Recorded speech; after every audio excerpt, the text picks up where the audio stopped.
sculpture making and use it as props or tools in publicly engaged art, in exercises. So I'm going to invite you guys, if you want to, participate in an exercise. And it piggybacks a lot on what Glenn said. He talked about cross-pollination. And when you refer to that document that I sent you, it's kind of rote, please keep in mind that it's just a suggestion. It's an idea. And I encourage and welcome and hope that more of you will also present to us such ideas. Because before we can even begin to think about these wonderful ideas that Derek has come up with, and Shell and J. Michael Walker, we have to have a structure for how are we going to make those ideas come to fruition. It's wonderful to just talk, but how are we going to make them come to fruition? And how are we going to do it in a manner that's such that one person does not take on all the work, or two, or three, or four? Can we delegate, and can we take on equal labor? So the Spirit led me to the number 33 only because when Derek and I were getting together and thinking of people to invite to this focus group, we kept getting closer to 30. And I said, hey, what about 33? You know, that's how old Christ was when he died, and Derek liked that number, so we picked a random number of 33. Tony Scott confided in me that she's concerned about having it be a number because it sounds exclusive, as if we can't even keep the doors open for possibly more. So that's something to think about too. So lately I've been calling it BAILA Core. However, 33 provided for me an opportunity to structure what I'm calling just planting seeds for structure. In that, I was able to come up with a frame of 11, right? So if I divide 11 into 33, we get 3 each. So I thought of tasks that needed to be done, and I coupled them and I paired them. And what came to my mind was 11 tasks divided in 2 subjects that were related, 3 people taking on each task as leaders. We're all leaders, as leaders. And then it would be up to that seed, up to that pod, to elicit help from the rest of the 400 members in BAILA. Hey, you want to help us with grant writing? Hey, you want to help us with planning an exhibition? Hey, you want to help us with the Biennale? But the 3 would be the core, or the 4, or the 5, however we see it. So, again, this is just a suggestion. Knowing people here, I just started placing people, just thinking, hey, who would work here, who would work that? But obviously I don't want you to think that I'm expecting you to take on these tasks. So what I've done here is I made a little painting, a collage painting. I stayed up with Shell all night in my home, pulled an all-nighter with Shell in a different area. And the Spirit was speaking to me through what Glenn was thinking about, and Derek with the organic. So I invite you, if you want to participate in this, if you'd like, I did not print out that little form, and I'm not going to read through it because you all have had it for a week and a half, right? You can read through it yourself. But what I did is I reformatted it in a way that I can digest it better because I'm a painter. I put it in a way that speaks to me. I always speak about the Spirit. So, you know, a lot of you know I'm Cuban born. I incorporate a lot of the Orisha, the Yoruba religion into my work. And right now, if you go around the city, you'll see the ceiba tree in bloom. It's a big green tree with a lot of thorns in it, and it's got beautiful, lush pink flowers in it. And the reason I mention the ceiba tree is because in Africa, in the Caribbean, in Cuba, in parts of Asia, it's considered to be a sacred tree. It's believed to house the souls of the ancestors, and it speaks to us through a lot of power. So please, when you go around town, you see these big pink flowers with these green, that's the ceiba tree. You are not to cut it down, or the spirits of the ancestors will not have a place to live, to reside. And they always come into bloom between August and October every year, and then in February they drop the fruit. The fruit of the ceiba tree looks like a pod. It hardens, it opens up, and it reveals what's called the ceiba floss. It was a resource for the ancestors, for the slaves, for the indigenous. They did things like made pillows out of it, stuffed mattresses with it, made dolls out of it, and the airlines even stuffed seats with it. So my kids and I are ceiba tree fanatics. We go around and this is the floss. And this is you can pass it around and feel it. It's like cotton. So go ahead and pass it around. There's a little interactive practice here. what I did here is those 11 categories that I suggested, I made them as seeds. So this to me is Mother Earth. As you know, the globe at the core of the mantle is what? Fire. And I think it's very appropriate because we, I think, have been on fire. To me, it seems like since we all many of us went to the CAM Board of Directors meeting on September 17th. We spoke our words. Some of us came prepared. I presented in writing with several copies, some suggestions, which included a biennale. But my biennale was not as grand as the one that Derek and Shell are presenting. Mine was just focusing on CAM. And I love the ideas that they're presenting about taking it, expanding it to incorporate many more. So here is Mother Earth, and we're all on fire right now. I think the floodgates of heaven are pouring out with this transitioning happening in CAM. And here is the Earth, and here are the seeds, the 11 structures, which I suggest. So what I did do is, take your time, I'm not going to read all this, but what I do want to say in general is several of you here were at the first BAILA roundtable that we had. Who was at the first BAILA roundtable we had in December 2011? Was nobody there? Well, the very first, you were there? With Golden State Mutual Foundation, and Cecil Ferguson was there, and Miriam. Charles Burnett was there. Where did he go? Charles Burnett was there. And so Samela Lewis was there. She said something very important to all of us who were there. And she said this, quote unquote, "You don't have the time," she said, "to do all this." She said at the first BAILA roundtable in 2011, "You guys can't do this by yourself. You need administrators. You need administrators to do these things. You are not administrators. You are artists. You must create art. You've got to create art." That's what she said. And I know that to be true. I ran my studio for 5 years in Chinatown as a public space, as an official nonprofit. And I found out that a lot of you were here to watch me go through that with all the board meetings and all the bureaucracy, and I found that those 5 years of administrative work totally took away from my art practice. I'm never going to do it again, so my help stops here. It's wonderful that we have people like Shell Barber. So I think what we need to do is, in order to go beyond the grassroots level and take it up to the trunk of the ceiba tree, we need to find administrators, those of us who are artists, so that we can focus on what? Creating our art. So Shell, we need so many more people like you. Okay, so what I see is that those of us who want to just continue to work at the grassroots level, I'd be very happy to continue to organize roundtables and work on the website. I'd be happy to do that. But I definitely don't want to work up here. I don't want to incorporate again a 501c3.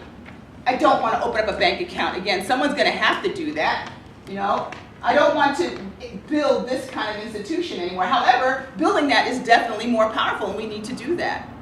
Who's going to do that?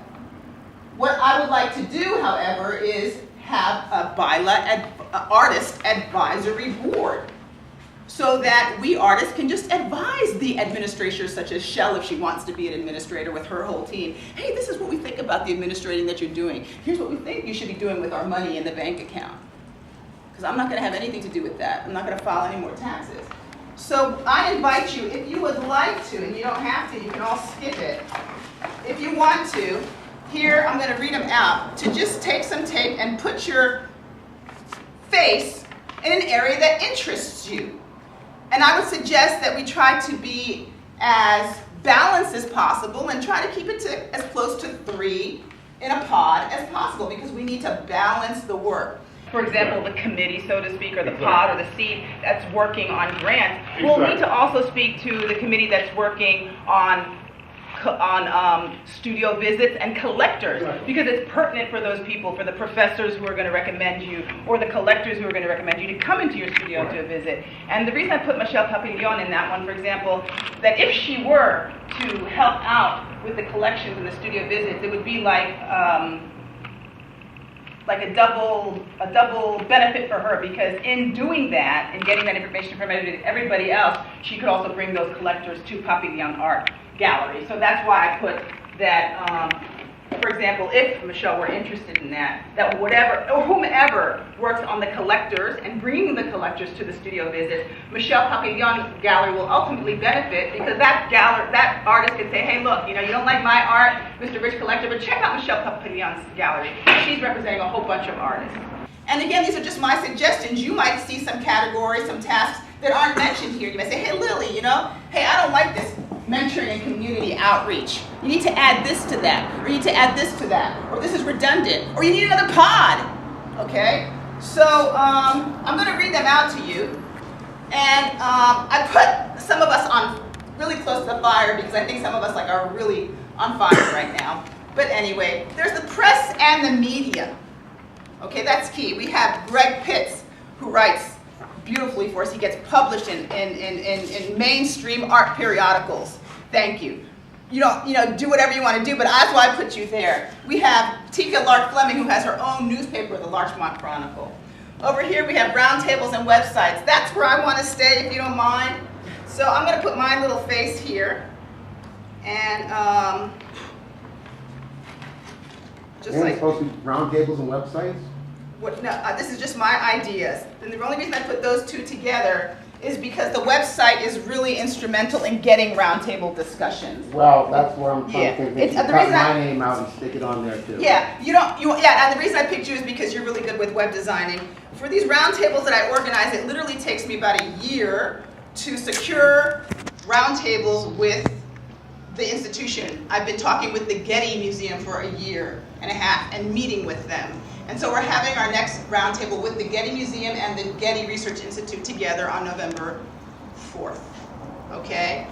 The same thing with the Hammer Museum. When we had the Hammer Museum roundtable, it took me a year of meetings. And all that is about relationship building and trust building. And that's all that's about. So I'm going to put my little face here.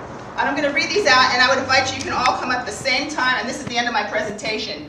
And then you can take a look at some of the things that I wrote here. When it comes to working with museums and galleries, we have to redefine the relationship with CAM.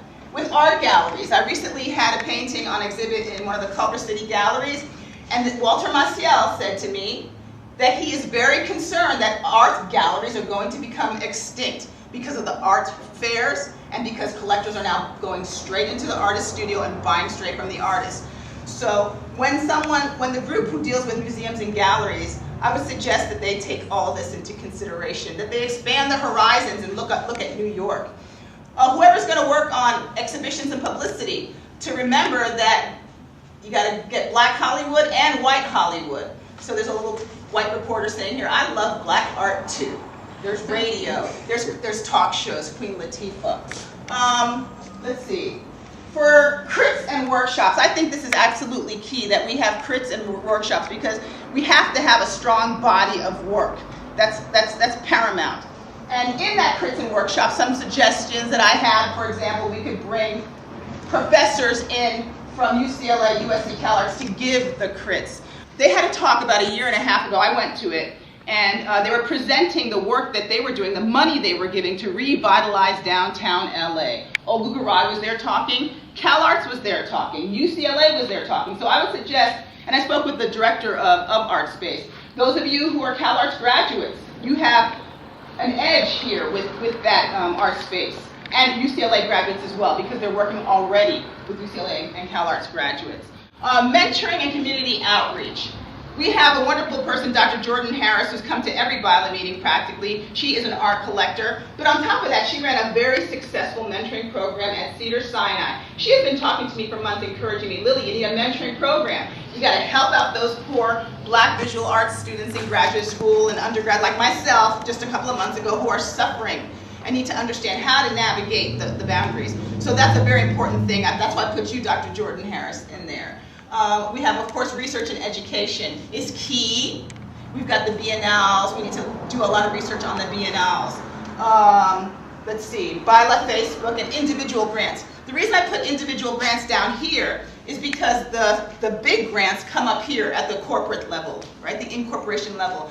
But I think it would be wonderful if somebody or some people were to research individual grants and share that information. We as Black people so much act like crabs in the barrel and don't want to share information. And frankly, white people are constantly sharing information. When they're in a gallery, they're constantly telling the galleries, hey, you gotta check out my friend. You gotta check out my friend Stephen J. Brooks, who's a great artist. We black people don't do that. That's right. There are people who have best friends in this room who are represented at top galleries, and not once have they ever said, hey, check out my friend Derek Maddox, he's great. So I would say that we need to have people who would find the individual grants and share them. We could have some place on our website or on our Facebook page that constantly posting individual grants, So I would invite you all just to come on up and take a look at this, and if you'd like, please put your name on an area that might interest you. Can you take a minute to do that? And then we'll know people's interests. I will cut them for you. Anybody want to come up and paste their name on? Okay. Please, you guys, come up with ideas for structure too. This is just an idea. That's all it is. Just an idea. I put 33 stars in the tree because in the end, whatever happens, whether or not we become a great big nonprofit corporation, I hope that all of us are overlooking from the top of the Save a Tree and making sure that everyone's doing, that our administrators are doing what we want them to do. I think that's the next most important thing. And I'll glue these when I get home. I'll just try to put them on as well as you can so I can glue them up. Yeah, make sure you put it nice and tight.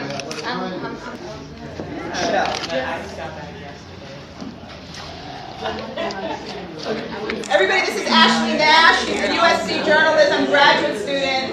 Ashley Nash, everybody. She has to go now. You're welcome. Aaron. If you think something's missing, if you see yourself at the top, and you think maybe there should be a seed here for administration, Shell. Incorporation. Yeah. Because we're like the next top curators. And feel free again to add if I missed a category, if I missed a task, feel free to add it. And then we can look at it and see where there are no interests, for example, and do we need to keep those? Do we need to keep watering those seeds? Yeah. So that everybody, even if you don't want to wash the dishes, at some point you have to wash the dishes. That's right. You know what I mean? That's right. And if you don't like doing the laundry, at some point you got to throw your But everything's got to get done. Yeah. Well, the whole thing too is a cross-pollination thing. If you have an idea, like J. Mike Walker comes to the thing and sends it to a certain person, we can all work. So my suggestion is just my suggestion. I'll take a picture of this.